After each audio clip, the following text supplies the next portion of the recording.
Welcome to Oilers Nation Every Day with your hosts, Tyler and Liam.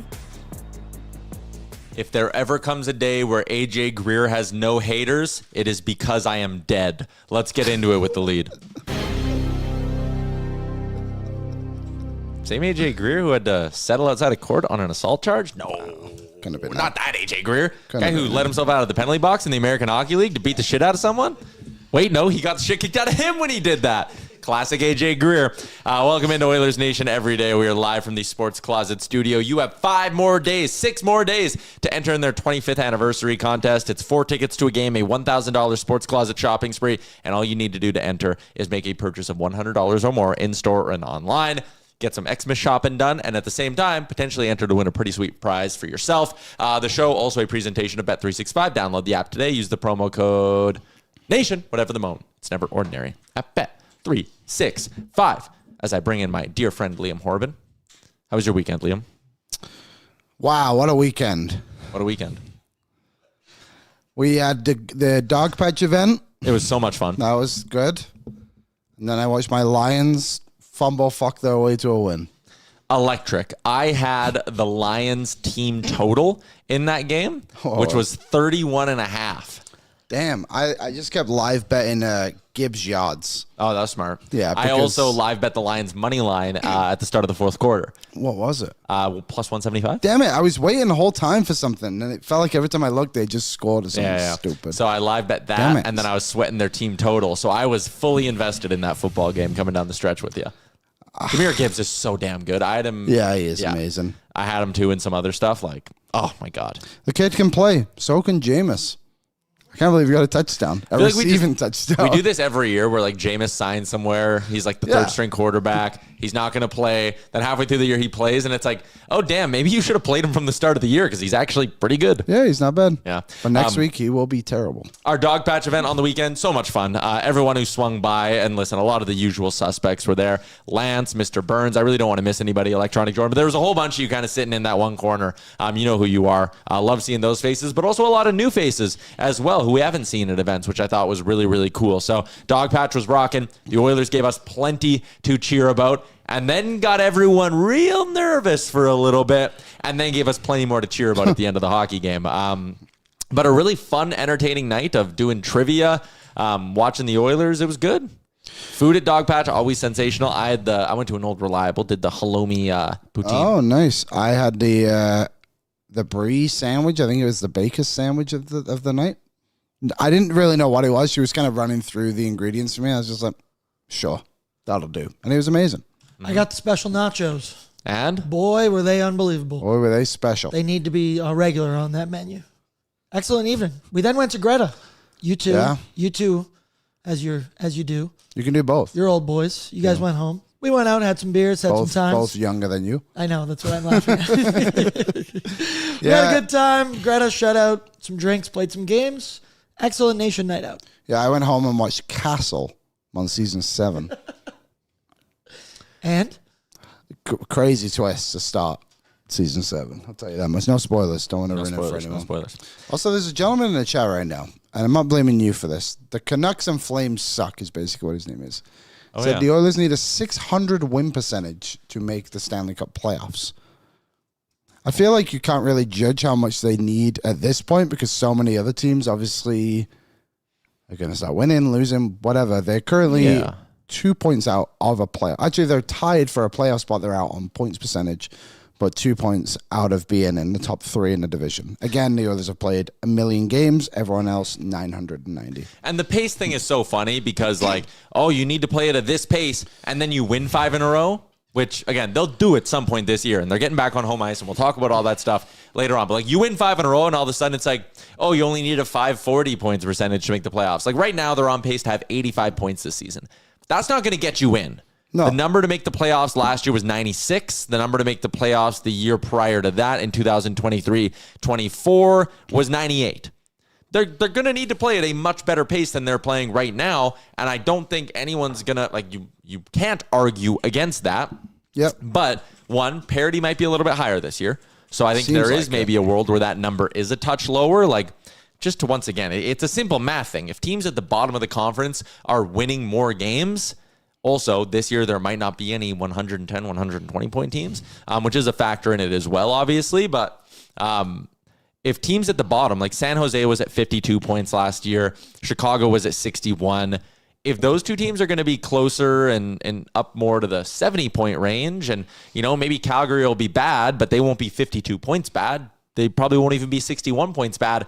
Yeah. My point is, if the bottom is more competitive, which it certainly appears like it is this season, then the number to get in should hypothetically be a little bit lower.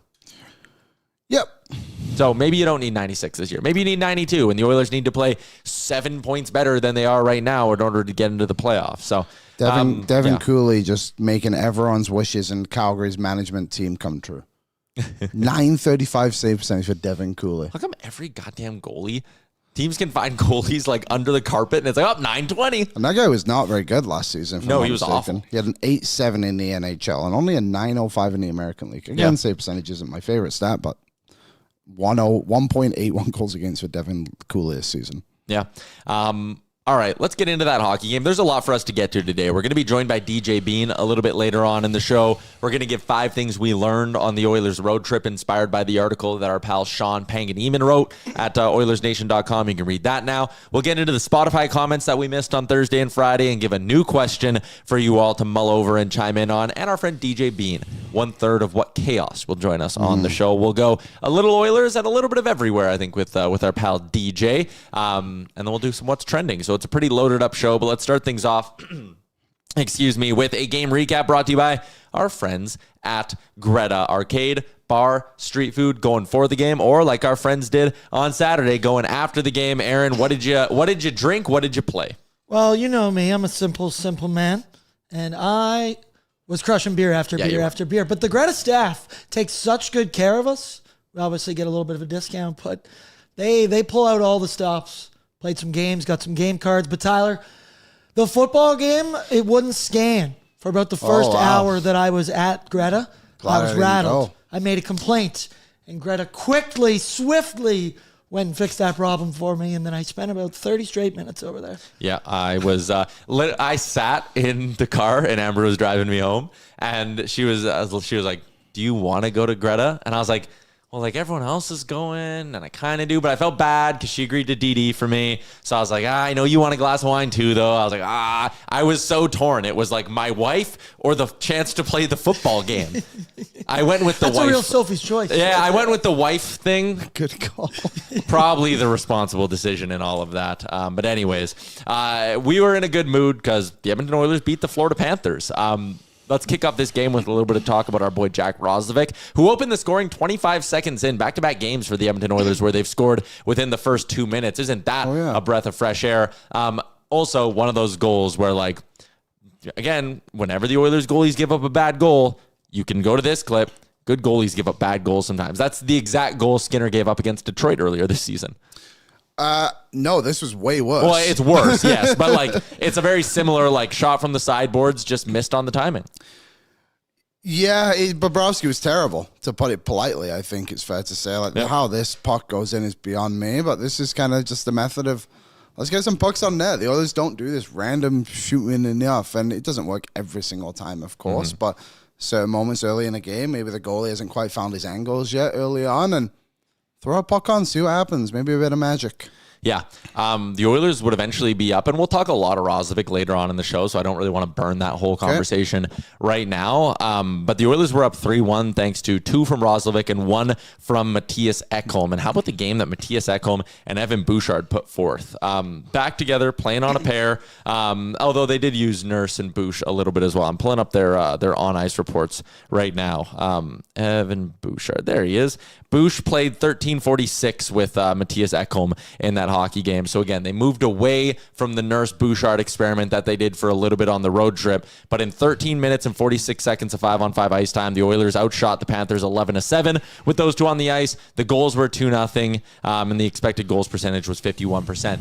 Their actual numbers this season together have been bad, but their expected numbers this year have been good. And it's been a little bit of like, okay, if they get some goaltending and they get some shooting percentage luck at the other end, like it was easy to see a path to the 2 of them bouncing back and going back to being the top pairing that we kind of always expected that they'd be for this team. That game against Florida, I mean, that's the perfect display of why that's a duo that you can play 20 minutes a night together and they can be a top pair for you.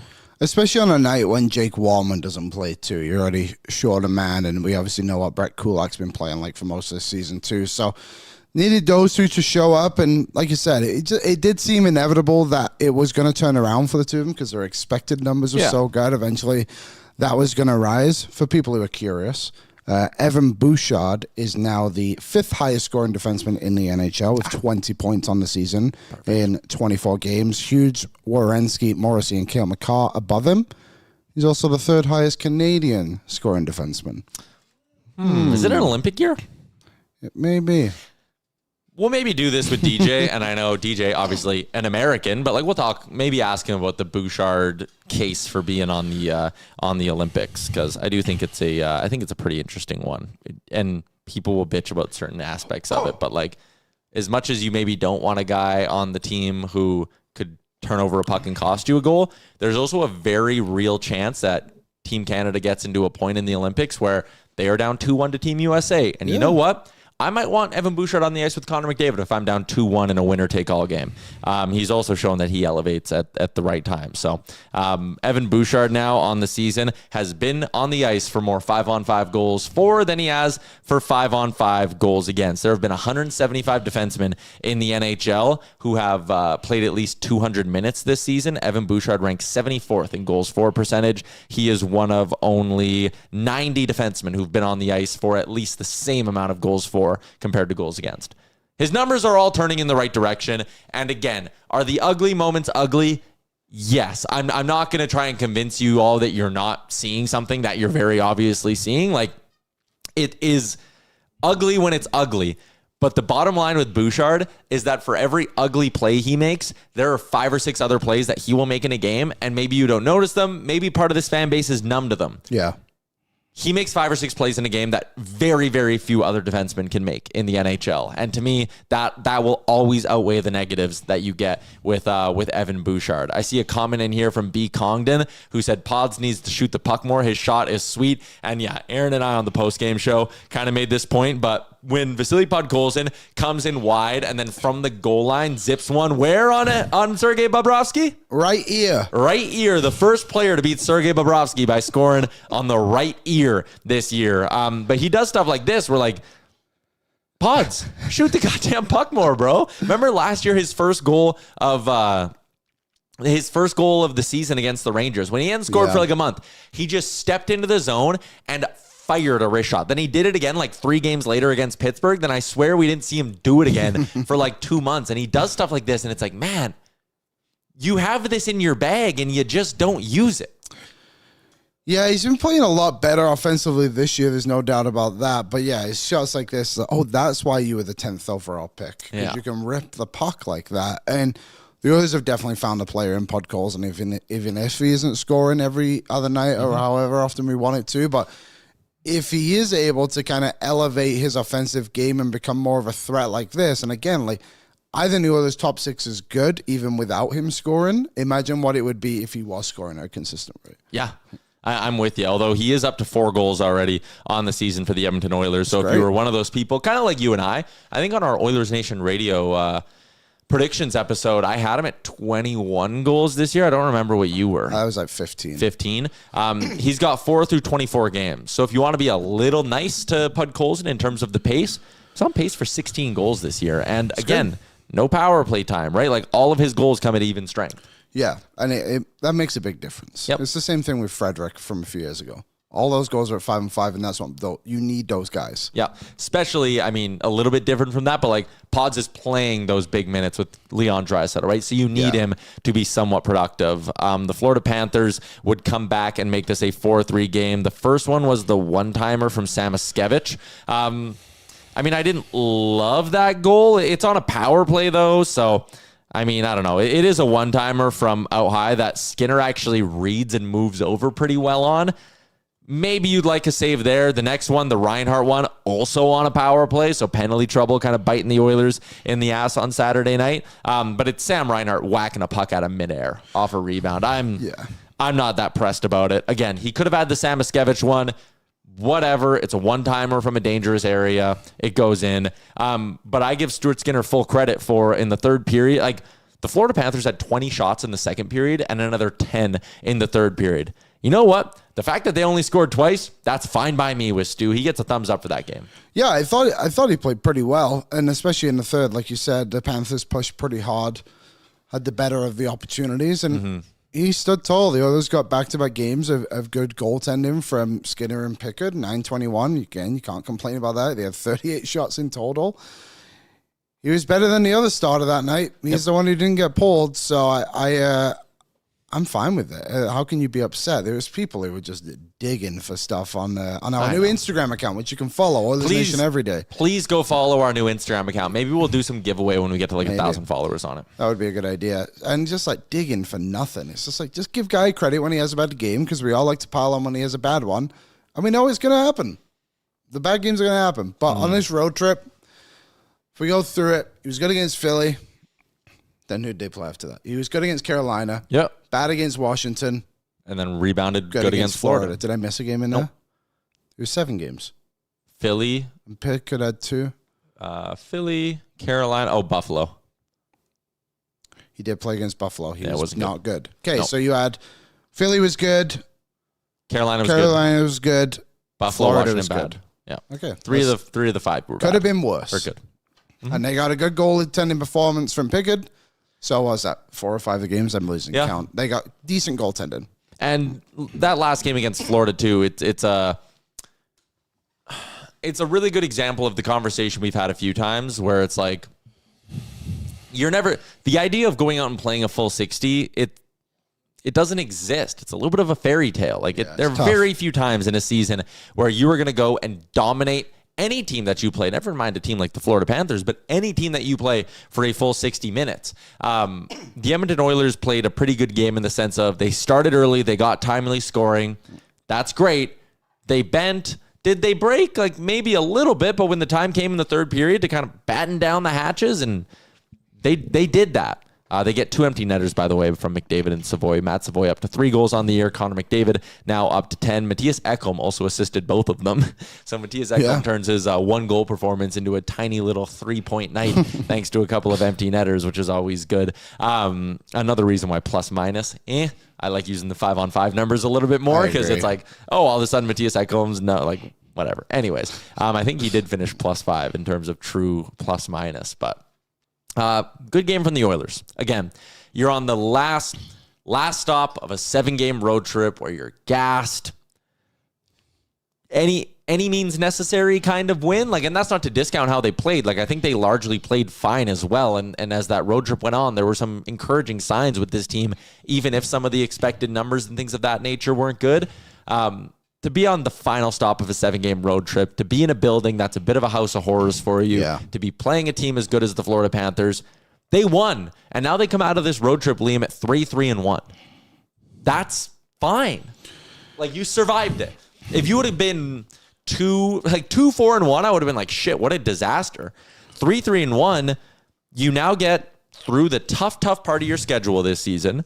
You have a home-heavy, a lot of divisional games run coming up at different points in the year, and you're above 500 right now. I'm just not all that panicked because they found a way to go 3-3-1. No, me neither. And I mean, the bad games in there were terrible. There's no sugarcoating it. And they probably won a couple of games they shouldn't have won in Philadelphia and Carolina, but also that's hockey, baby. They got to get those throughout the season. We already spoke about it. They probably shouldn't have won that Montreal game, but they managed to figure out a way to do that too. And there's been other games where they should have won and blew it, but they managed to hold on. I think there's a positive in there, like you said, of you're coming home now, you're playing a Dallas Stars team who will be without Mikko Rantanen, which we'll get into a little bit later, but some positives from the road trip. They seem to find a different sense of identity in themselves as well, which I know we'll get into, but yeah, I'm fine with what happened. I'm underwhelmed. I think that's fair in the sense of what they did show actually on the ice. But if they beat the final results come out and it was fine. If they beat Washington or Buffalo instead of having bad games there, we're talking 4-2-1. Totally. And at that point, I probably am pretty excited about the state of this hockey team. 3-3-1, though, it is what it is. You survived it. And now the pressure is on you to turn on the Jets a little bit here. You get Dallas, like you said, missing a handful of key pieces. We won't do our game preview now. You get Seattle on the weekend. Seattle, started the year really, really well. They're kind of just averaging out right now, 5-3-2 in their last 10. But you get Seattle in 2 of your next 4 games. That should be a team that you find a way to beat. Get the Jets with no Hellebuck later, too. Comment in the chat there says, Oilers dog walk Philly. They earned that win. Well, you got to remember Philadelphia had a goal taken off the board with like 30 seconds left. That's kind of what I'm talking about. They did play better in that game. They probably should deserve more goals, but either way. Yeah, I'm looking forward to them coming back home. I want them to prove us right that they are just an average road team. Yeah. That's what I want to know. What happens when you sleep in your bed more than 3 nights in a week? You know? I want to get to a couple of other things. How much airtime do we want to give AJ Greer? I kind of ranted about him on the post-game show Saturday. I just think there's a different angle to go with it. Okay. The Oilers just showed that they're not going to get pushed around. Yeah. The last couple of games, since what would that have been? I think they did it against Tampa. They obviously got in the fight against Buffalo as well. Podkolzin came out and said, I hate guys punching with their gloves on, especially like this when Frederic is very clearly wanting to go with you. Give yourself up then. Get away from the scrum. Doing that's crazy when you want to keep your gloves on the whole time. Yeah, that was an insane thing to do too. How he didn't get a fine or something for that is unbelievable. But the others showed me that they're trying to do something about it now. And I think the Connor Clattenburg call-up too was a surprise, to say the least. But I think they want to have that kind of impact. And Podkolzin said it after the Buffalo game. He's like, we're not going to allow this anymore. And I made fun of it a little bit. It's like, we've always allowed it. And then in this game, I think it was someone went after McDavid. Podkolzin grabbed him, ended up Marchand and grabbing him. But Podkolzin went to do something. Frederic tried to make an impact. Clattenburg obviously did. I thought Emberson did a good job in the physical department too. It's good to see, and this is what the Oilers need to become. They need to become harder to play against because it's way too easy on nights. And stuff like this will make a difference for them. Yeah, totally. Connor Clattenburg gets the call up. A little bit surprising for us. We did have Ryan Holt on earlier in the week, and he kind of said, like, if anyone should get the call, it's Ruby Jarventi. There were rumblings. We mentioned Elliot Friedman in his 32 thoughts, bringing up the fact that the Oilers had their eyes on Clattenburg a little bit as someone who could maybe give them some jam. In 15 games with the Bakersfield Condors, he had way more fighting majors than points, way more fighting majors than goals. 2 points in 15 games, 59 PIMs in those 15 games. He was -5. Everything you kind of heard was like, they may have found a bit of like a diamond in the rough. That doesn't feel like the right way to put it, but you get what I mean. They found a unicorn. Yeah, they may have found a bit of a unicorn here in Connor Clattenburg. But the fact they called him up this early was honestly pretty surprising to me. Maybe a part of it was just because Florida was the game and they wanted to have a little bit of toughness in their lineup, and we'll see what happens. Both Nuge and Kapanen skated with the main group today. Unsure if they will play tomorrow. It's kind of sounding like the Oilers might opt to keep both them out until at least Saturday to give them 4 more days to get ready. But the point that I'm kind of making here is that did they know that it was just going to be a short 1 to 2 game stint where they have Florida and Dallas coming up and they went, you know what, let's put a guy in here who can fight? Or do you think this is like a little bit of a slap in the face to guys like Jarventi who've been playing awesome this year and probably earned the call up more than him? I think with Jarventi, I just don't think they really want to overdo it right now with his health. And I know he's playing regularly again in Bakersfield, but I wonder if they're just like, I keep thinking of that quote from Bowman where he's like, we want to call guys up once. I feel like Jarventi's the guy you call up once. Clattenburg, they maybe were just like, we'll throw him a bone. He's been a good soldier through 15 games. He's been willing to fight. Well. Yeah, he's like, we kind of need a bit more identity. Maybe he can bring that to us. Like, I think that's the angle they were probably trying to take because these other guys too, like Quinn Hudson, maybe he could have come up, but like, maybe he was just the guy they needed that night because of what they were going into and guys they were missing. And Florida's obviously like a difficult team to play against physically. He can bring that up a little bit. So I don't think he's like a long-term plan here, but I would give him a bit of a stretch. Yeah. Give him this next week. Obviously, like I said, there's a couple of injuries still on the box. So yeah, I would do that. Let Jarventi keep going. Jarventi is waiver eligible. Yeah. Yeah. So that's another thing I was going to bring up because I see the chat Yeah, kind of why is lighting Kyle up. keeps talking about it? It's like, no, both those guys can go up and down. No, Jarventi needs waivers. Oh, he does need waivers. Yeah. Okay, sorry, Kyle. So that was the other angle too. And then it goes back to kind of what I said when I first asked you the question of like, did they maybe just sit there and be like, you know what? We know Nuge and Kapanen are close. This is very much a 1 or 2 game thing. We see the upside of being able to fight. Clattenburg doesn't need waivers to go back down. Let's bring him up, see if he gives us some life. And we know that kind of no matter what he does, Wednesday we'll wake up, we'll send him back down to Bakersfield, and one of Nuge or Kapanen are going to do on Saturday. I think that's more the route. I think at first I was caught a little bit off guard where I'm like, well, if you needed someone, like bring up someone with a bit more upside, but not wanting to throw Jarventi on waivers makes sense to me. So yeah, I'm fine with it. He played 5 minutes. He's credited with 1 hit, got a couple of shots on net. It's always fun to do the storyline of like seeing his family in the crowd and all of that kind of stuff. So it was a fun storyline. It was a fun thing for the Oilers to do, to recall him. But if you're someone who, I mean, how could you be enamored with what he did? He played 5 minutes and 45 seconds. Well, I mean, the scrap at the end was good. Yeah, it was good. It was good. Like I'm happy for the kid. He gave the Oilers something that maybe they were missing at different points this year. Am I willing to sit here and say that like Connor Clattenburg's presence is the reason the Oilers showed some scrap on Saturday against Florida? No, but he played his role. Like he did what they asked him to do. I'm fine with it. I liked him. We'll see how long he sticks. Probably till Wednesday. Thank God that goon Rantanen is out tomorrow. Otherwise, you'd have to talk to the Clats. They're calling him. Yeah. Oh, is that what they're saying? The kids, the streets. The streets are calling him Clats? Yeah, Clats.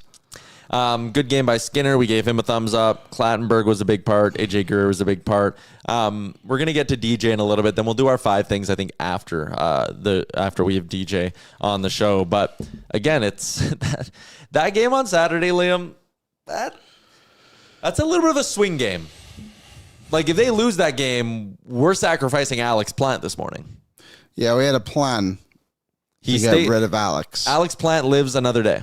We were going to put him in the box and send him to South Korea. Yeah. Might still have to if things go sideways eventually. It might. Hopefully not. But yeah, I did feel like they needed that one. The opponent, the timing of it all, needed to happen, needed to win. They did it.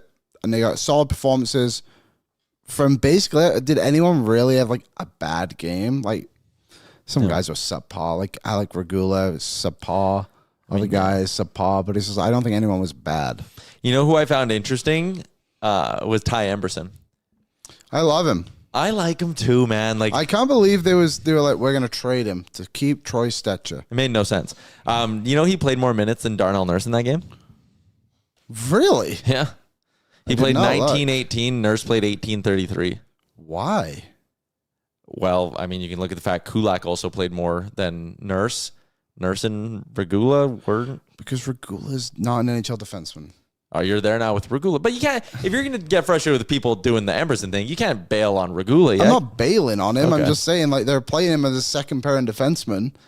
No, I'm saying they're playing him as a third pairing defenseman. No, but on the lineup, it showed like he was second pair with like Nurse. And I would say Nurse is a second pair defenseman. It's like, okay, well, why not just play Emberson with, and maybe it's just so Kulak and Regula don't play together. I don't know. You definitely, with Wallman out, like, I don't see it with him. Same amount of shifts. Nurse had the same amount of shifts as Kulak, and Emerson had 1 extra. Ironically, Nurse finished +1, and the other 3 finished -1. Well, you want to know the 5-on-5 numbers? Sure. I actually didn't look, so. Because part of that, like you said, Nurse finished +1 because of the empty netters. Wow. Is on the ice in a dangerous time. Yeah.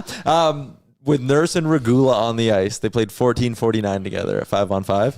The Edmonton Oilers got outshot 11-2 and outscored 1-0. Expected goal support percentage of 31. Yeah, it's not good. And Nurse has been playing a lot better the last few games. Yeah, I mean, that game wasn't great for him, but yeah. No, that game wasn't great, but look who he's playing with. He's got an anchor. It's true. Like, he played well with Bouchard. Wallman's been playing bad, which is Nurse has been playing bad. When Nurse goes with Bouchard, he's been playing well. I just think that was a bad decision. I wouldn't have done that. I would have pushed Emerson up the lineup rather than Regula. Like, I think it is becoming telling what they truly think of him. Even the other day when it's like you have 7 defensemen and Regula plays a minute and a half. Yeah, I think that's obviously fair. I'm just pulling up the Kulak numbers here for the season to see how they've been kind of moving them around with guys, and how bad. Like, there's a part of me that's almost like it's not even worth reading into Kulak numbers just because he's been so terrible that, like, he's been bad. At some point, you just need to flush it and be like, eventually they're going to play better. But I don't know, with him and Emberson on the ice, they outshoot the opposition. With him and Regula on the ice, they don't outshoot the opposition. That's kind of the justification, I think, to maybe like, okay, Nurse and whoever and listen, Wallman being out sucks too. But maybe they're just like, you know what? Regula and Kulak isn't good, but at least Kulak and Emberson is good. So put Nurse with Regula, and we know we got two pairs we can trust. I think that's probably it. Yeah. On this season, 54 minutes played, Regula and Nurse have been outscored 3-0. Yeah. All right, 5 things we learned on the road trip coming up in a little bit. We'll get to our Spotify questions for the show as well. But for now, let's head out to the Star Mechanical guest line. It's Edmonton's #1 plumbing and heating company. You can find out why they are trusted by so many Edmontonians by visiting them online at starmechanical.ca. Residential, commercial, 24/7 emergency services. They do it all. They do it well at Star Mechanicals. We welcome in 1/3 of the hit show What Chaos. It's our friend DJ Bean joining us. Deej, how you doing? How's your weekend? Hello, my pretties. Hi. Hello. We're good. We're good. How was your weekend? Very good. Went to Montreal. Took in, I had to see how our guy Troy Stetcher was doing. Not great. It did not look good. Well, he just left the Fire. I would assume he's gone to a better situation. In defense of Troy Stetcher, that whole conversation, very stupid. I saw someone saying, I feel bad for whoever put that out there, but they were like, guess Edmonton isn't such a tire fire anymore. Didn't say they were a tire fire. He got there, a reporter said, hey, welcome to the Fire. And he was like, oh no, like it's the same in Edmonton. People are crazy for their hockey there. It's high pressure. My life, if I don't play well, is horrible. And it continued over the weekend for Troy Stetcher. But I think that what he said was fine. And that's why you should always watch the videos. Because there was another one the other week too when Knobloch was quoted about the identity of the team. Yeah.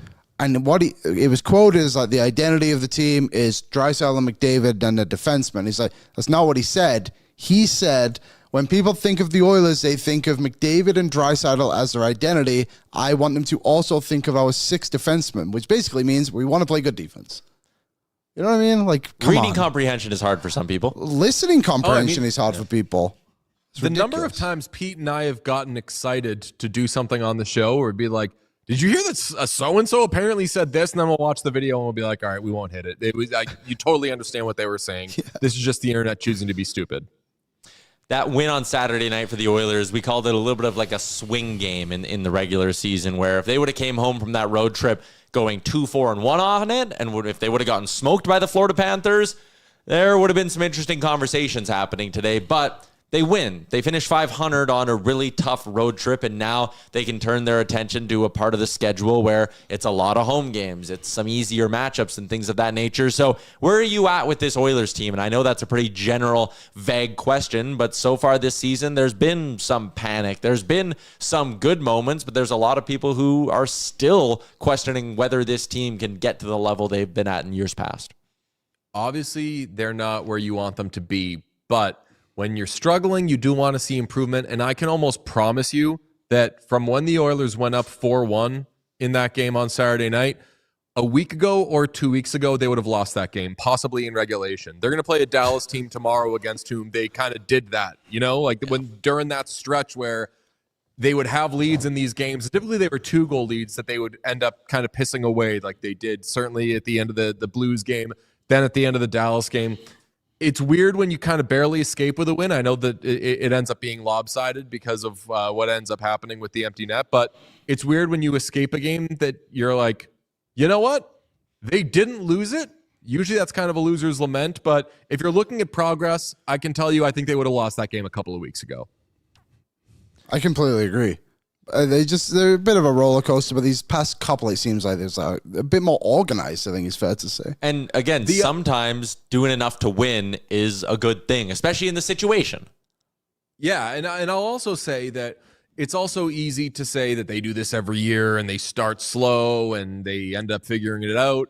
And I've seen comparisons to a couple of years ago. I'm obviously with you, Tyler, that I don't think it's make a coaching change sort of thing. And the other thing with the comparison to recent seasons, where they're like, look, they were even worse off at U.S. Thanksgiving a couple of years ago, and look what they did. Not only where's the 16 or 15 game win streak going to come from? Where's the Corey Perry going to come from? You need to not you need to not assume that things that happened in years past are going to happen this year, because I think the biggest thing, not just the crazy win streaks that aren't repeatable, is like you just added a player kind of from out of nowhere who ended up proving to be a really key player for that team. And it was just a different year. Like Stu ended up getting really hot during that season. I would love for that to happen this season, but you just have to kind of do the one game at a time, string together 3-4 versus saying at some point we'll get 15. Well, maybe they already did the Corey Perry thing with Jack Roslovic. Whew. They just did it way earlier in the season than obviously they had in the past. But it seems like he's just come in, and it took him a while, but really helped to round out the forward group. And now we'll get Nuge back here shortly with Hyman as well. Like that top six is pretty legit, and Jack Roslovic's a big reason why.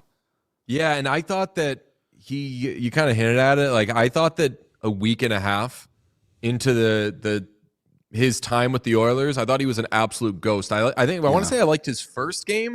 Maybe he drew a couple of penalties, and I was like, okay, nice. And he should help them 5-on-5 because that's a place where he's at an impact. And instead, everybody knows, as long as everyone's healthy, what 1-2-3 is going to be for the Oilers in points. Yeah. This season, last year, I think the year before, it's just always going to be McDavid, Draisaitl in some order, and then Bouchard. And fourth, is it going to be Hyman? Is it going to be Ryan Nugent-Hopkins? Fourth on the Oilers in points this season is a guy who has not been there the whole year. It's been Jack Roslovic. He's been a godsend. I am intentionally putting off do you have to re-sign him? What does this contract look like? Conversations, because I think if you enter into those conversations right now, you might end up locking into something that you could regret later. Mm-hmm. And I think that you can have a bad contract. I don't think you can have 3 bad contracts. And right now, I think that the Oilers obviously have 2 bad contracts in Darnell Nurse and Trent Frederic. And I wouldn't want to turn the great Jack Roslovic experience into a frustrating Jack Roslovic experience before you need to. So I think let water seek its level before assessing what you do with him going forward. But damn, where would they be without him?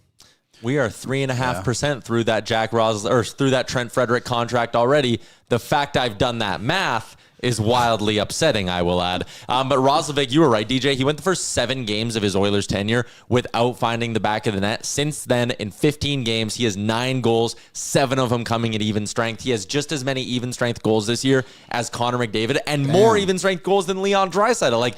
Again, the start of the season has not been good, but if Bowman didn't make that move, we might have already had a coach firing in Edmonton.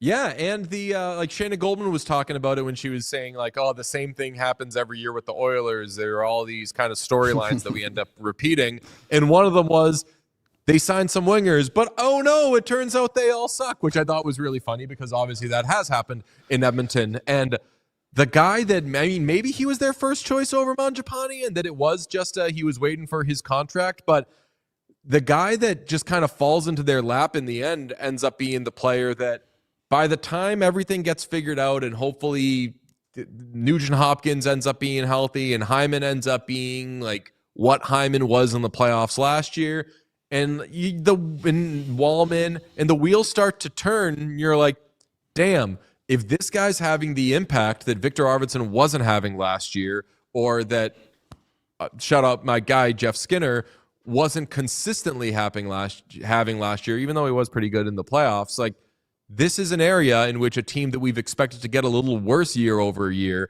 has gotten better. Give it to me. So the Oilers have a defenseman named Alec Regula. And I've already piled on him a little bit, but I didn't have that first pile on planned. I had the second pile on planned a little bit more. Okay. So he was a Boston Bruin. The Oilers got him from the Bruins. I believe he was in the Taylor Hall trade. Yes. What was the conversation, if any, about Alec Regula when he was in Boston? Because he's come to Edmonton, and I'm not writing him off. I think he'll probably be fine. But people talk about him very highly here, and I'm just not seeing it right now. What was the thought of him in Boston? There wasn't a thought, at least for me as a Bruins observer. I thought that it was a cap dump. I thought that they moved Taylor Hall's contract. They moved Nick Foligno's contract because at the end of that record-breaking year, they knew that the bill was going to be due and they were going to have to dump all these guys. Remember, they were also trying to re-sign Tyler Bertuzzi at that point. So they were trying to keep cap space, and there was a bunch of guys who ended up having to move out. Like, they didn't end up signing Tyler Bertuzzi. They didn't end up signing Dmitry Orlov, which ended up being a bit of a blessing in disguise. Yeah. They dumped Nick Foligno. They dumped Taylor Hall. And my understanding of it was, Pete, who else did they get back for Taylor Hall? It was Regula and one other person. But it was Ian Mitchell. Like AHL guys. Who was it? Ian Mitchell, former Spruce Grove Saint. Of course, Ian Mitchell. And the way I saw it was like, okay, they got a couple of guys who maybe could be roster players, maybe sort of bottom of the roster players. And when he didn't end up sticking around with the Bruins, I was like, okay, would have been cool if they were able to keep Taylor Hall, but I'm assuming that was just a sort of cap dump situation. And then the last, since the Oilers claimed him and signed him, it was like, oh, like this apparently is someone that they had to have liked for a while, that they're already putting plans into motion with him. I decided at the beginning of the year I was going to be an Alec Regula guy, but I will admit to you, Liam, I was very confused as to why did this guy not matter to a Blackhawks team that, has a lot of young defensemen, but also like has been unsure about some of their young defensemen. And why would it not matter to a Bruins team that ended up at the deadline last year trading for Henry Jokiharju and re-upping him? Sorry, Sean. I loved Henry Jokiharju when they got him, but I think Marco Sturm might hate him. I want to go outside of the Oilers now for a little bit and throw a couple of things your way. I saw you guys were talking about the San Jose Sharks' new Victory Shark Tooth necklace thing. I know the Sabres this year have done an actual sword for their postgame. Are postgame celebrations going too far? Have we lost the plot on them a little bit? Like the Islanders, I think theirs is like an Iron Man mask. I think it's too much. I'm tapping in, Pete, because everyone right now is doing a wanking gesture in here saying, fuck off. The problem, Pete, is that what's wrong with the post-game things now? It's that they are all what? They're all the same. They're all the fucking same. They're all belts. It's not going far enough. I think the Sabres were moving in the right direction when they gave somebody a sword. The problem is that somebody was Alex Lyon, and he was brandishing it way too much, and they were like, okay, fuck, never mind. Put that away. We're doing a belt. Pete brought it up on the show last week. There can only be a few teams with belts. I completely agree with him. I think people need to get creative. I like the Sharks getting so creative that the three of us, three of the brightest minds in hockey, could not figure out what is it. Is it a shark? Is it a scarf? Is it a, Sean, what did you say it was? Is it a necklace? Is it a scarf? Someone in the chat submitted that it was a hula hoop. I align myself with that.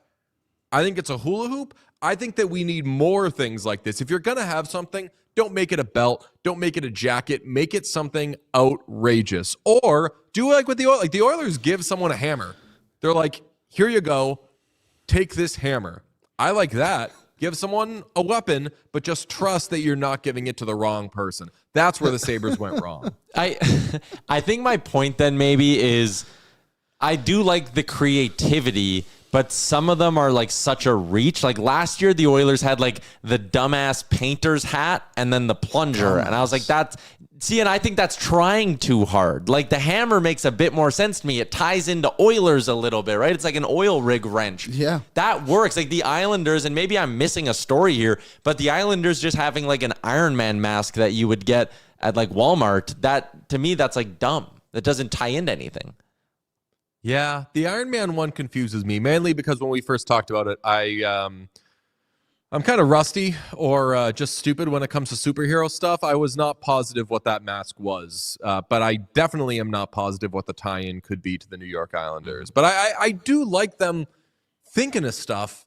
And yeah, the hammer makes more sense for the Oilers than the painter and the plunger, but how many awesome pictures did we get out of that? Yeah. So many. Fair. That's true. A good way to look at things. A bit more positively, I guess. And you guys have also you have very much dug into the joke about coming onto the ice for goals as well. Because I was one of the people, when they came onto the ice for Pasternak's 400th, I was like, am I missing something here? Like, we haven't done this in the past, but you're all in on it.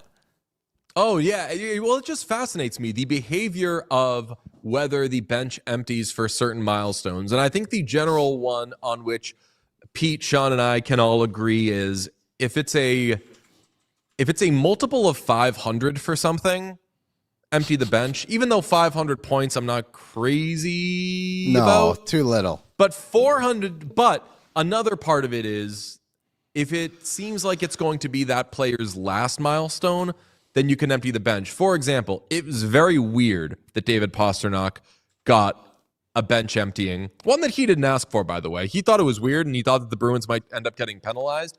It's weird David Pastrnak, who is going to have 700 goals in his career, had the bench empty for 400 because it's like, all right, well, then we'll definitely do it for 500. Did you just do it every 100 goals? That's kind of weird because David Pastrnak scores a lot of goals. We might have like a lot of these happening in pretty quick succession, and then everyone's just going to be sick of David Pastrnak. I don't love that. That's kind of weird. However, Jamie Benn, who has 399 goals, who was recently activated, how many more goals does that guy score in the rest of his career? Possibly just one. So when he scores it, empty the bench. Brad Marchand, 1,000 points, empty the bench. That's great.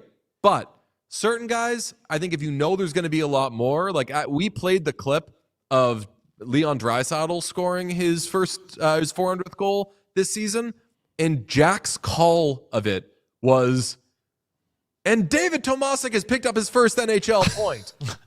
That's also 400 goals for Leon Draisaitl, and the ref gives Draisaitl the puck, and he just throws it onto the bench and goes and sits down, and everybody rightfully was like, 400, that's pretty neat. I'm hungry. And then resumed their lives because Leon Draisaitl is going to keep scoring goals, so why would we make a big to-do of it? You see, what was the other one? McDavid got 1,100 points, and you would have probably had no idea. Yeah, I don't think McDavid knew he got to 1,100 No, it was points. just like, so irrelevant. The last one for me, Sorry, go ahead. What did he hit recently? We did a social graphic when McDavid hit, it must have been 1,000 points. We did a social graphic that was like first player to ever hit 1,000 points and put it out there. Spencer Knight has been unbelievable.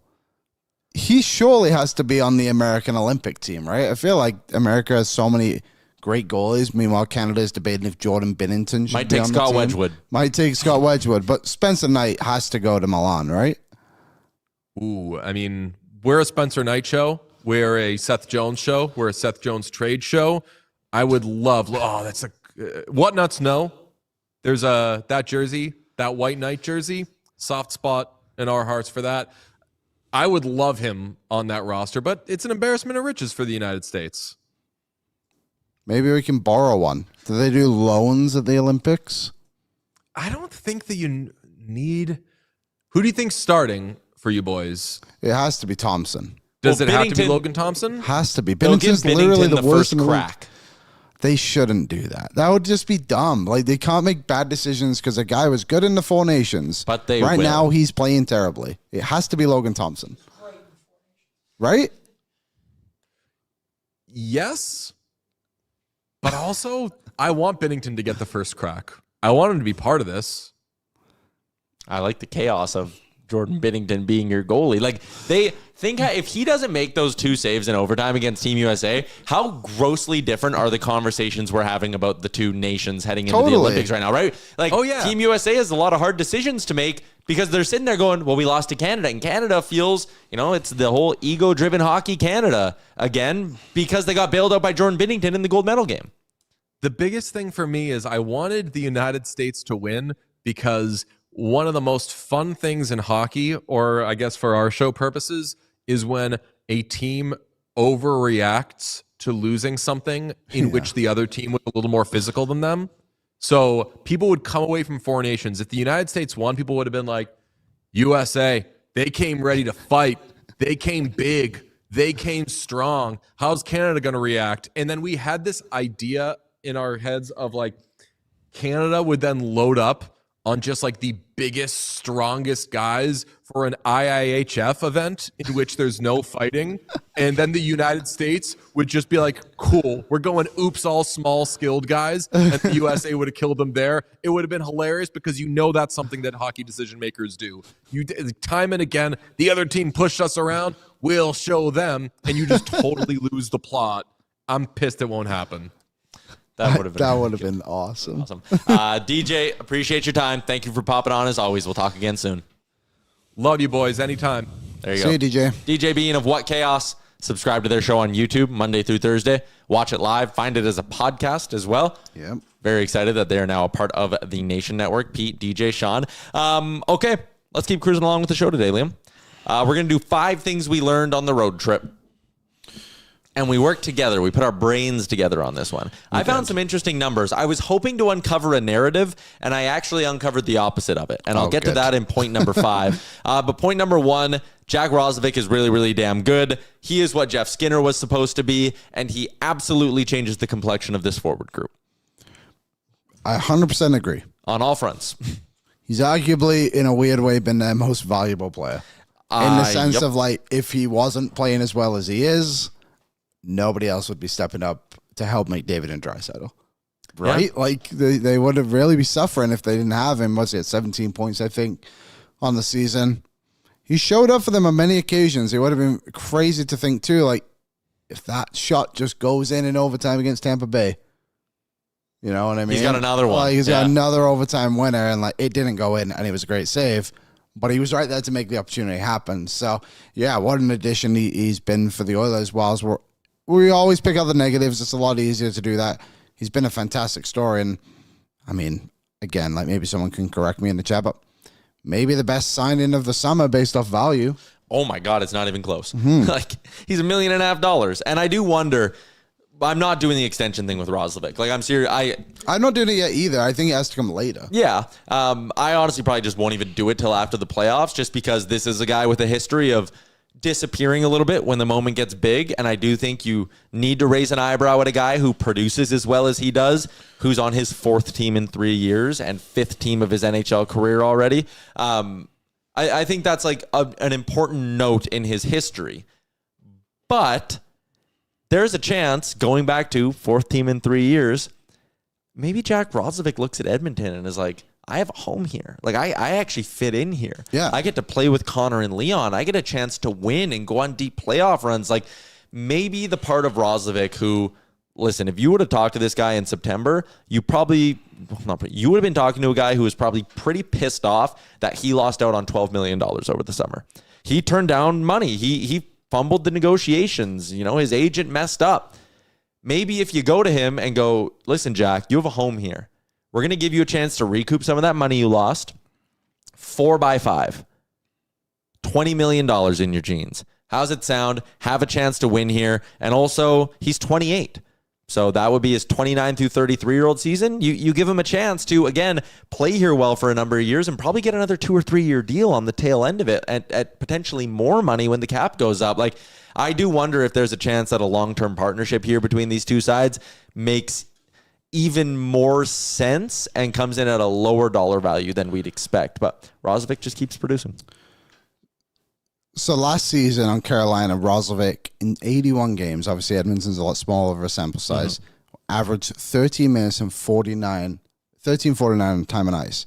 In Edmonton, he's 17:37.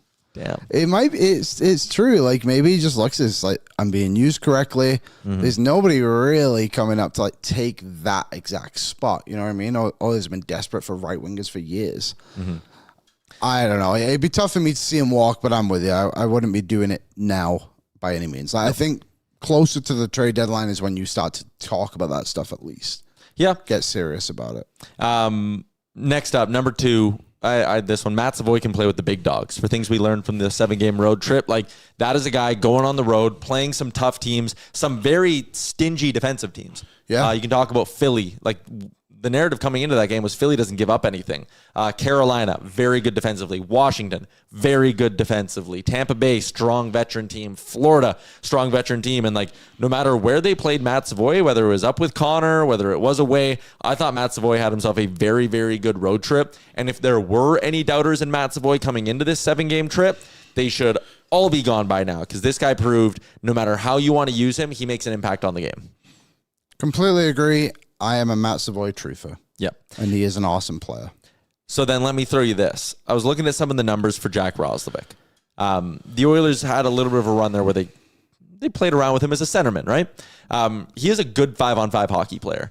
When he's been on the ice with Connor, the results are maybe lagging a little bit behind. Sorry, Savoy or Roslovic? I'm talking Roslovic really quick, and then I'm going to tie it back into Savoy. Okay. Roslovic and McDavid, the numbers are meh. Roslovic and Leon, the numbers are exceptional. Even if some of the fancies aren't great, they're so productive, and I think that even on shifts where they get caved, the fact they can flip it, go the other way, and score as simply as they make it look, very, very impressive. Roslovic away from Connor and Leon, the Oilers have been outscored 4-1, but the expected numbers are all good. Like, there's actually a lot of positive trends there with that, which brings me to Roslovic and Savoy, and it makes me curious about these two. The fancies aren't great with them, but I wonder if maybe there's not a fit there. Is Roslovic maybe the player who does allow you to go supernova? Like, especially when they're healthy. Like, when Nuge is back in the lineup. Is a Nuge Savoy Roslovic line something worth experimenting with, or do you just want to keep him with one of Connor or Leon in more of a complementary role? I just want to keep him with Leon, and then I'll just put Nuge and Hyman with McDavid. Or Hyman down the line. I'll keep Savoy up high with McDavid. You got a tag in my shirt? It's driving me nuts. That felt so good to get off. And then like Podkolzin, Draisaitl, and McDavid and Roslovic, has been a great line. I just think that top six is built out to be a certain way, and I just wouldn't waste the talent they actually have in there on just having McDavid and Draisaitl together. Like, I don't want to know anymore if guys can play away from them. I just want to see those guys thrive with either one of the 2 or 3 best players in the league. You know what I mean? I'm just so over it. At the start of the season, I was all in.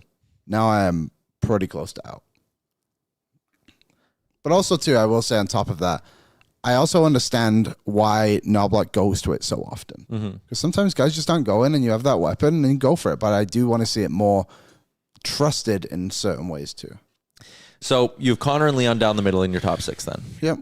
Lock it in. Let's stop dicking around and playing with other things. Agreed. I can subscribe to that theory then. Welcome. Your options are Savoy, Podkolzin, Roslovic, Mangiapane, Hyman, and Nuge.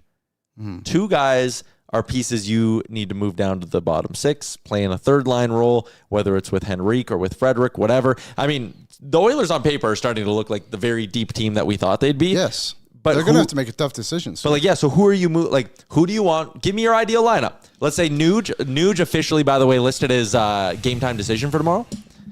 Okay. So let's say tomorrow morning, Ryan Nugent-Hopkins wakes up and he feels awesome. What are you doing? There we go. Ooh, that was a good knuckle crack. Savoy, McDavid. Hold on. Yes. Savoy, McDavid, Hyman. Okay. Podkolzin, Draisaitl, Roslovic. Mangiapane, Nuge, Frederic. And then my fourth line, that would be Ultimate Health, if I'm remembering the players correctly. I don't even know if this works for Cap, but whatever. Mark, Henrique, Kapanen. So then my healthy scratches would be Philp, Lazar, Tomasek, whoever goes down, whatever you have to do. Give me your third line again. Mangiapane, Nuge, Frederic. And then Rico on the fourth line. I mean, if you really want to, I think Rico's actually been fine this season. He's obviously not scoring, which is maybe why you need that third line to have a Nugent Hopkins on there a little bit more. I don't like Mangiapane higher up the lineup. But if I'm looking at this at the deadline, I'm trying to get someone to play again in that top 6 so that I can move Hyman down. Because if I'm remembering correctly, again, Kane, Nugent, Hyman was a pretty good line in the playoffs. Yep. So if I can kind of bring that around again and have Hyman on my third line, and I would have Mangiapane on my fourth line. I wonder about trusting Roslovic a little bit as a driver. I think it also works with Draisaitl and McDavid. I think that makes that line extra dangerous. And I totally understand that, but let me throw this your way. McDavid, Savoy, Hyman.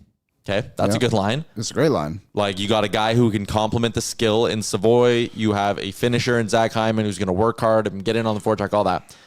Just don't touch Draisaitl, Podkolzin, and Mangiapane.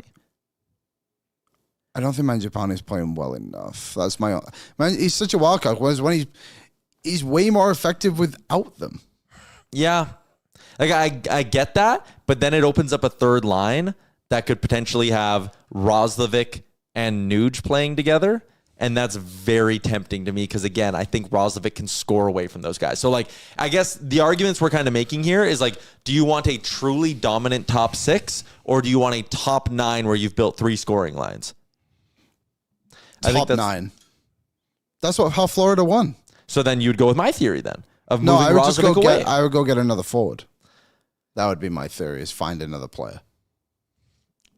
And I mean, you know what? That might be something they do because like the names we hear attached to them are like the Boone Jenners and the Alex Tucks of the world. So like, yeah, if there's a world where like you can go into the playoffs with, let's even say you get Boone Jenner and you're running a third line that's like Jenner, Nuge, and Roslovic. Jenner, Nuge, and Roslovic? Yeah. You just not want Roslovic in your top 6 or something? Okay, sure. Well, I mean, I just keep thinking of the way things would kind of filter out. But like if you go get Alex Tuck. Yeah, then I would have Hyman on my third line. Yeah. Oh, it gives you so many possibilities, eh? I know. And they're already pretty good. And they just came off a road trip where they finished 500. There's a long way to go for this team. But I think it is kind of lining up for them now. It's like at the start of the summer when they obviously minus Roslovic, it's like, okay, we envision ourselves as this depth team. But now they've been forced into spots where they only have 11 forwards some nights.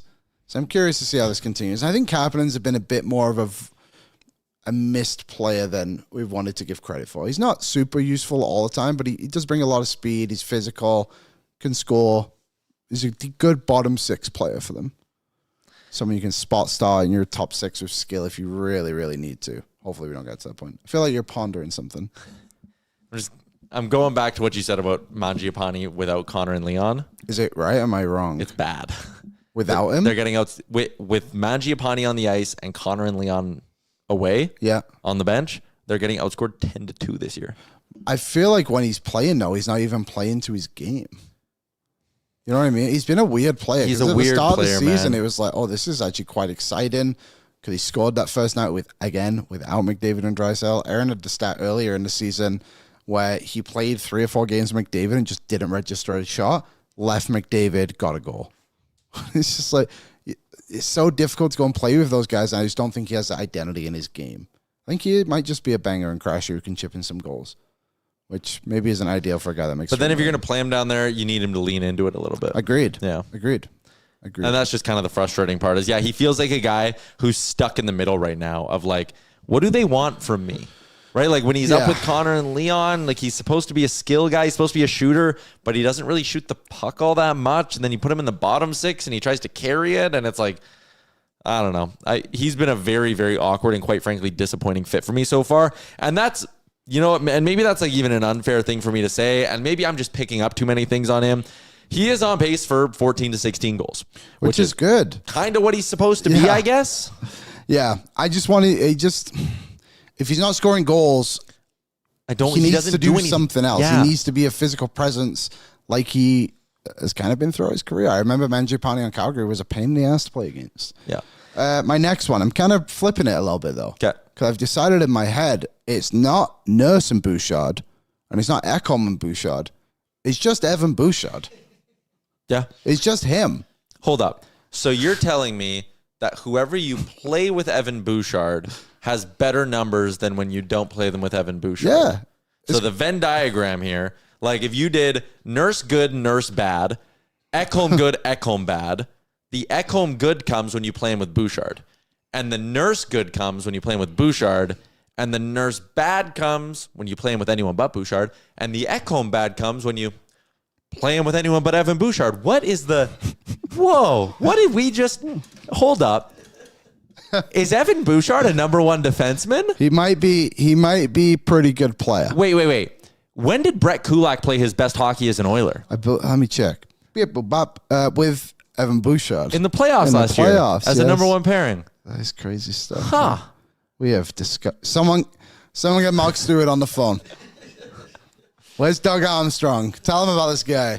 Mark, you're not going to believe this. Oh, you already know Evan Bouchard's your best defenseman. Okay, I'll hang up. What are we fucking doing here? That's what we learned on the road trip. We knew it. I feel like everyone else had to relearn it. Evan Bouchard makes all the players on the ice with him better. Holy shit. So Evan Bouchard. That might be the thickest we've ever laid it on. So this was just on the road trip. Played 94 minutes with Mattias Ekholm. This is at 5-5, by the way. Outscored their opponents 9-2. Mm-hmm. He played 23 minutes, and this was kind of my original point, and I thought about it a bit more. With Darnell Nurse, they outscored their opponents 4-1. He played 5 minutes with Warm, and the rest of them just about a minute or two. I wonder, I think they're always going to go and just give Ekholm and Bouchard the reins to kind of figure it out amongst themselves. But I'm starting to wonder if like Nurse should go up. And again, I spoke about the Regula thing. I think D. White put it in the chat. It's like Nurse has always kind of had the anchor, and he's always the one that gets blamed for it. And he has been bad at times, of course, we all know it. But like, should he play higher up the lineup and Ekholm try and find a game with Warman? Now that you've got Ekholm going a little bit better as well. I wonder if that can kind of round out the top four. Kulak and Emberson has been fairly decent for them as well on the road trip. That's kind of the way I'm looking at things slightly now. They for reference, Ekholm and Warman played 22 minutes together on this road trip. They were outscored 1-0, but everything else was 9-5 shots for. Yeah. Their Corsi was 65%. XGF with them on the ice together this year is 55%. Is that good? Yeah. Okay. I don't know what that means. No, it's good. Anything above 50 seems means with the level of play you have, you should be outscoring the other team. Takes goaltending out of it a little bit, I guess. Shackled Halo. Did they? I think that's Sadistic Angel. Said, "Come on, D's been terrible. Every single one of them." That's just not true. It's not true. They've actually been playing a lot better recently. They just give up a lot of high danger chances, and it looks way worse than it probably is. But offensively, they've actually been pretty good. Number 4, things we learned on the road trip. There's some toughness buried in this Oilers team. I like this one a lot. It took a while for them to get it out, to show it. But this Oilers team, Vasily Podkolzin had a great play where he kind of walked the walk after talking the talk, where he said, like, guys aren't going to push our stars around. And against Florida, someone went to push around Connor McDavid, and Podkolzin was standing nearby and was like, nope, not letting this fly. And he went at him. Wallman gets nailed by Douglas. Nurse steps up. Fights a guy who is 6'9". 6'9". Did a really good job. Mattias Janmark has been getting in every scrum. That's a good one, Mattias Janmark as well. He's had a good impact. I've actually been pretty pleased with Mattias Janmark, to be honest. He had a couple of decent chances as well at the end of that Florida game. I believe it was him. Could have scored. Obviously, it's not his game. We all know that. Whatever. But he's finding a way to be impactful. Ty Emberson's done a good job. Obviously, they called up Clattenburg. He had the moment at the end of the game. Yep. Frederic as well. He had a fight on this road trip, if I'm not. Did he have a fight? Oh, he had the thing with Greer. And then he did fight. Did he fight? Yes, he did. Trent Frederic? He fought again, right? Maybe I'm just thinking of the Greer one. I might be mistaken. Yeah, it is just that one. Okay. Either way, like, a really good thing to see. I hope this team can have that in them more often, because you look down the lineup and they have tough players to play against. Yeah. Like, Darnell Nurse is a tough guy. He's a legit, like, I think people fear fighting him. I really do. Podkolzin again. Hyman's not easy to play against, just from a physical standpoint. Frederic, obviously. Clattenburg, we'll see what he does. Janmark. But I like that side of them when they can bring it out in themselves. And I hope these last few games have kind of brought them together a little bit. And I wonder if something was said, because it was very forced in that Columbus game. We all felt it. It was good to see, but it feels very organic as of late. Yeah, like the game against Florida, they don't like Florida. Simple as that. And they played like a team that didn't like Florida. And I kind of hope that, again, the toughness was trickling out here and there throughout the road trip. And then it really came naturally to them against Florida. I'm kind of hoping that Florida game put them in a bit of a mood here. Yeah. And it's like, you know what, guys? We won the game. I think that helps a ton too. Agreed. When you have a game where you're punching guys and standing up for your teammates and Greer's doing dirty shit, like, listen, this is a thing that rings true at every level of hockey. If you have a game where shit like that happens and you win it, when you're hooting and hollering in the room after together, it sets in a little bit. It makes it way more likely that you're going to go out and repeat that behavior going forward because it does bring the group together. It's even like, there's always the cliche, sorry, Aaron, you go on road trips and it bonds everybody. It does when you do shit like that. But if you lose every night, it doesn't do anything. But if you win and have those moments, like you said, it's like that's when it comes together for you.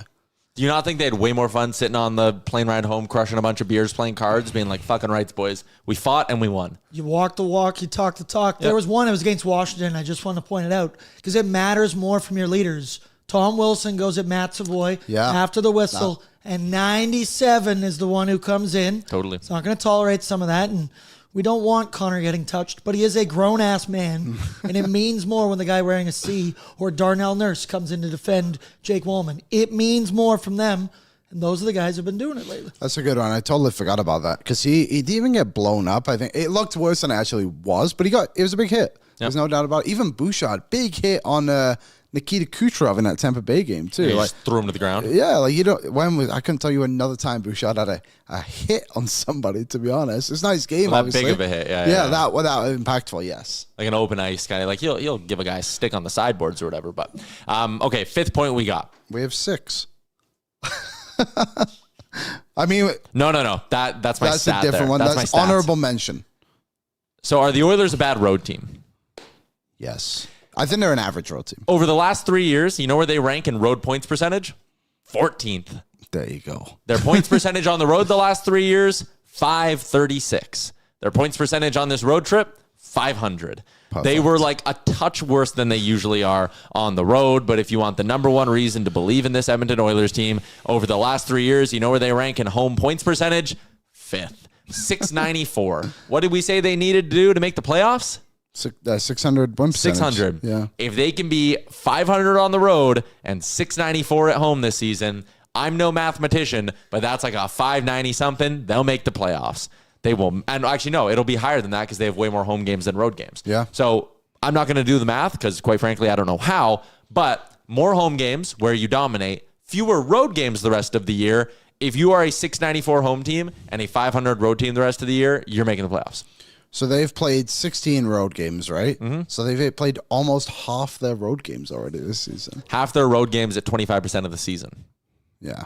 I'm not too worried about that. So I was really curious to dig into the numbers of how do the home and road splits affect the with and without yous for Connor McDavid and Leon Draisaitl, because that is a really interesting measure of how this team's playing. Is what is their plus minus with Connor and Leon off the ice at 5-on-5? Are they getting dominated and caved, or are they finding ways to hold on and break even? So far this season, with Connor and Leon off the ice on the road, they're -6. With Connor and Leon off the ice at home, in 185 fewer 5-on-5 minutes, they're -14. Isn't that insane? Yes. They're like that is crazy. So I did this whole exercise, and like, listen, sometimes when you start to research something, you have it in your brain that like, I'm going to unearth this answer. And I was fully expecting to find out that the Oilers are, maybe a little bit better on the road with Connor and Leon off the ice because the other team's picking matchups, right? So I thought, okay, the Oilers' bottom 6 gets softer matchups because the other team's best players go up against Connor and Leon, and you kind of like do the mental math from that point on. But like with Connor and Leon off the ice this year on home ice, they're getting outscored 19-5. With Connor or Leon on the ice, they're winning 11-7. So they're a negative across the board, but like they get worked on home ice with Connor and Leon off the ice, which was surprising to me. On the road this year, again, it is a larger sample size, but they are -6 with Connor and Leon off the ice. And with Connor or Leon, or both, on the ice, it's 8, 16, 22-22. It's dead even. That was very interesting for me to uncover. And then I got curious, did this also happen last year? And yeah, it was the same thing last year. Oh.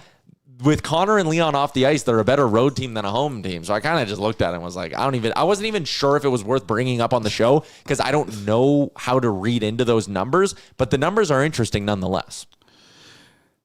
Yeah, I don't really know where to go with that. I'm going to be honest. Yeah, like it's just weird. It's just a legitimately weird thing to read because it doesn't match up what I feel like I see with my eyes. Yeah. Do you want to answer this? These names are funny now. I know. It somehow YouTube flipped everyone to their handles. Their real handles. So there's one here. And I do think it ends people being like Vasily Podkolzin and stuff in the chat, which I don't. Yeah, which is funny. Super Wing. Where are you guys at with the goalies? Anyone else available we haven't talked about much? Nedeljkovic, they also ask. Where am I at with the goalies? They need another goalie. That is where I'm at with the goalies. Yep. We have been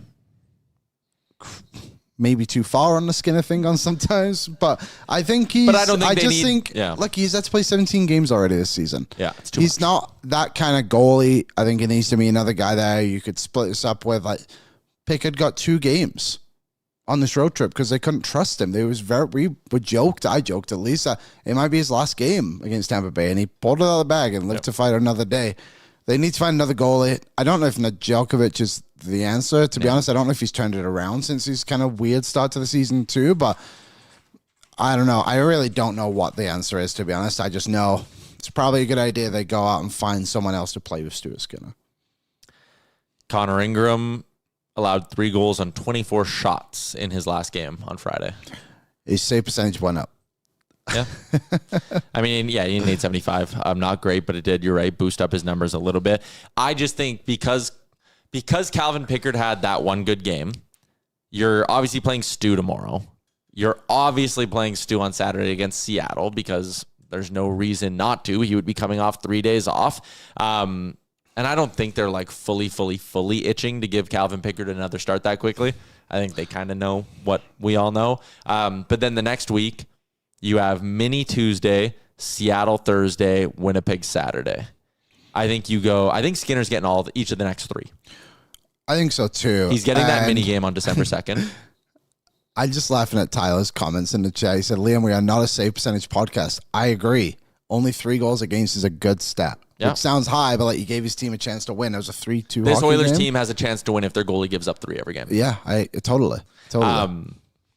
I think they'll give Pickard that Thursday against Seattle because Skinner would have just played Seattle the Saturday before. It's the Kraken on home ice, a relatively weak offense, no real danger shooter. So I think they'll give Pickard that Saturday or that Thursday game against the Kraken. And then maybe they give him that game against Buffalo on the 9th or Detroit on the 11th. Maybe they give him like one more there somewhere.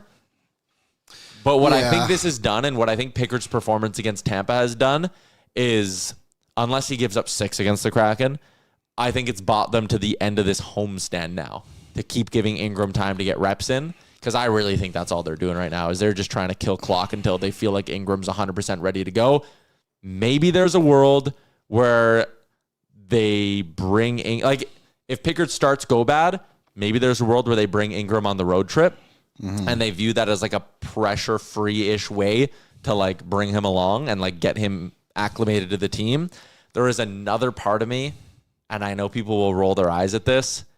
I wonder if there's not a little bit of like the in the room, we care about the guy. I wonder if they don't want to keep Ingram here till Christmas and just be like, we're going to give you the holidays in Edmonton. Oh, Pickard. Pickard. Oh, Jesus, Pickard. I wonder, let me rewind. I wonder if there's not a world where they want to keep Pickard with the team until Christmas and be like, hey, man, when the calendar flips, you've been a good soldier, but we need to test out Connor Ingram and give Ingram 6 weeks leading up to the trade deadline at that point as well, which is another important wrinkle of this. Like, if Ingram comes up and is an answer for you, and this isn't me saying he is or isn't, but if he is, the last thing you want to do is potentially find out about that after you've made a goalie trade. Aaron, can you look something up for me quickly? It's a bit different, but can you tell me when Derek Ryan was sent down to Bakersfield last season? Because I think he went after the Christmas break too, or maybe they called him up right on Christmas. It was something like that. I think the thing with Pickard, and I think there's a similar... January 19th, 2025. Okay, thank you. I thought it was after Christmas. Okay, does this not feel a little bit like when you have a coach and it's like, you know, he's going to get fired, but he just won a game. Oh, yeah. And it's just like, wow, what if he wins the next one? It's like, but you already know what the bad is. You know what I mean? I just don't. I think if you're going to take him on that road trip, he has to be on the team before you go. And I just wonder how much of this season the Oilers are willing to sacrifice to find out if Calvin Pickett can give you what? One or two more good games, 3 at best. So like I'm a big believer in that line of like, if you're waiting to fire your coach after a loss, just fire your coach. Fire your coach. You've already made the decision at that point, right? Yeah. The reason I don't think it like fully applies here, while I do understand the logic, is there is the upside of the longer Pickard holds on, the more games That's you give fair. Ingram to work himself up, right? Yep, and like totally. the more prepared he could be when he eventually does come up. Can you pull up the schedule again, Aaron? I think when we did this last week, we kind of discussed it would maybe be on that first week. Yeah.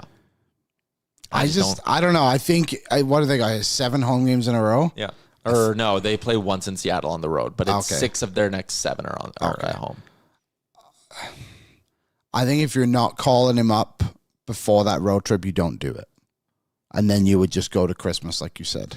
So I think they're going to go till Christmas. We'll see how he does. If he keeps playing well, they might give him no choice. I mean, it's different again, but we were very surprised that Connor Clattenburg got called up. Yeah. And that was based off strictly performance. And maybe a bit situational too. But like, there are easy spots here to feed Pickard if you want to survive that long. Like you give him the 4th again. Like this week, all stew. Okay, like let's just try to survive week by week here a little bit, right? Kate, you're going all stew. You don't need to play Pickard this week. Next week, you need to give Pickard one of those, so you give him the Kraken. Week after, you're probably gulping and giving him Detroit, so that you're not playing, so that you give Stu some rest for the road trip. And then you give Pickard Pittsburgh. It's not exactly the Those strong. are back-to-backs, though, Toronto, Montreal. Oh, yeah, fuck, they are. You have 2 back-to-backs. Yeah, 2. Yeah, you do. Oh, God, I'm scared of playing against either one of those teams. Montreal, like, this might sound silly, but like, is almost a bit of a scheduled loss just with the way the last game ended. Probably. Not based off what the Oilers will do. I just think Montreal's going to be so furious. God, then you have Minnie and Vegas back-to-back. Hooey. And then you have Calgary twice, but with a big break. Yeah, it's a little hairy. It's hairier than I thought. There's not many easy yeah. nights. Then maybe you do go Ingram coming into the road trip.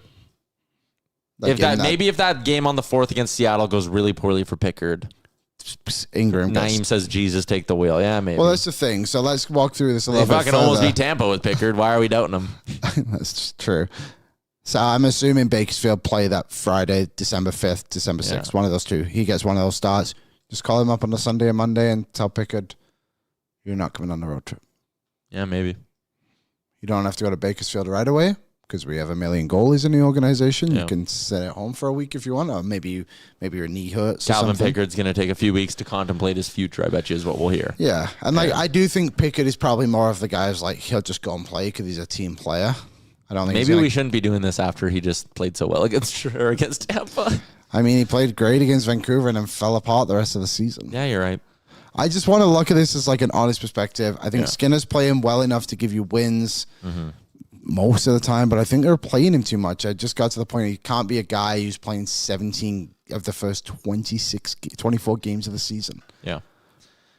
All right, let's do our Spotify questions. They're brought to you by Oodle Noodle. You can take advantage of the value menu deal, which allows you to add 2 green onion cakes, 5 spring rolls, or 6 wontons to your order for just $2. Any signature premium box, in-store, and takeout only. So go to oodlenoodle.ca to find out more and to find a location near you. We will give you all a fresh Spotify question towards the end of this segment. But for now, we did have a couple of comments from past shows that we didn't really have time to dig into, Liam. I guess the last show would have been the one With Jeff.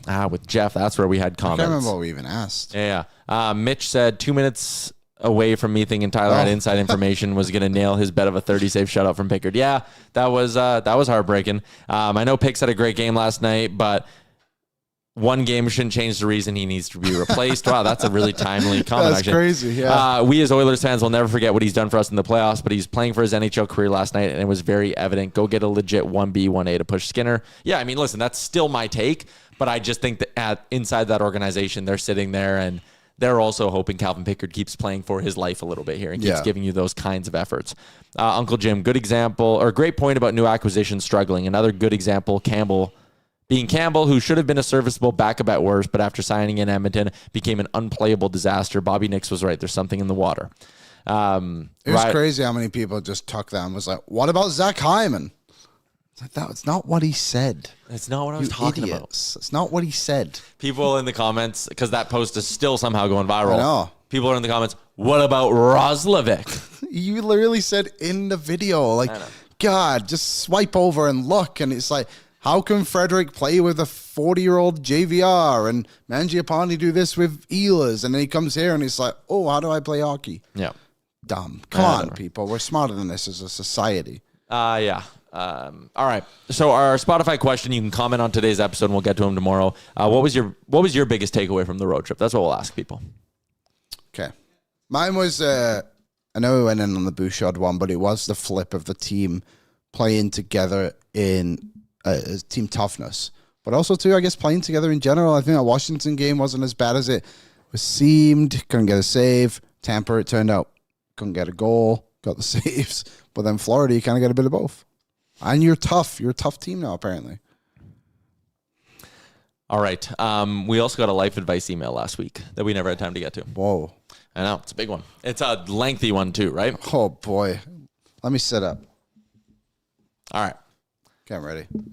Hello, Tyler and the Oilersnation team. I'm a huge fan of the shows. Been watching your shows. Not that big. You couldn't even get my name on the start of the email. Classic. And the Oilersnation team. Been watching your shows for just over a year now. I'm 19 years old. I'm currently taking a 2-year course at NAIT, and I am miserable. I am failing multiple classes, which could possibly turn this 2 years into a 3-year program, but I can start the classes in term 4 with the classes I do pass right now. I don't see myself doing anything in this career, but I honestly don't know what else to do for other career options, so I ask for your help in deciding what I do next. Jesus. I can take the classes available to me and try to finish what I can. I could dump all the classes and just focus on other things as working and hockey. My passions are my knowledge of the NHL. I'd like to find a career in sports. Hockey is what makes me most happy, whether it's playing or talking about the Oilers. I don't have much going on in my life right now other than wasting days at classes I'm failing, really wearing the jeans these days. So that's part one of the question is, what do I do? And my advice to you, I think the number one mistake, and I have people in my life who I know have made this mistake. They feel like they have to go right into school. Yeah. Like they graduate high school and they're like, well, if I don't get into school right now, I'm never going to go back. That's okay. You can not go back. You can also force yourself to be like, I got to go to school right now because that's what everyone else is doing. And you end up just wasting a shitload of money on stuff that you don't ever use, or you're going to school and you are miserable. I would advise basically across the board, take at least 6 months off after high school or take the full year off after high school. Quit. Yeah. What are you waiting for? You clearly hate your life right now. Don't go back next semester and waste more money on this. Don't go back tomorrow. Yeah. Be done. What is the point? You clearly are hating everything about it. I don't do hard things that you hate. That's my life advice. Someone else I know and I was like, what's the hardest thing you've ever done? Nothing. I refuse to do difficult things that challenge me because I don't want to live like that. I want to be happy all the time. Yeah. And you're clearly not happy. You want to do the passion is hockey. And Was this NAIT RTA? No, this is just some course in NAIT. It's not RTA. Walk down to what's the building? What building? The V building? The V building. Talk to Dave Albright. Talk to Dave. Talk to Pat. Galenza, yep. From your interest you shared, that sounds like something it sounds you like might you need to be in the NAIT radio and television. We all went to school there. So Tyler and I, for those of you who don't know, used to have a hockey blog together. And we just used to write about whatever we wanted to write about because we enjoyed it. We didn't get paid for anything, but my Oilers articles there got me writing Oilers articles at Oilers Nation. You have to start doing what you want to do. Yeah.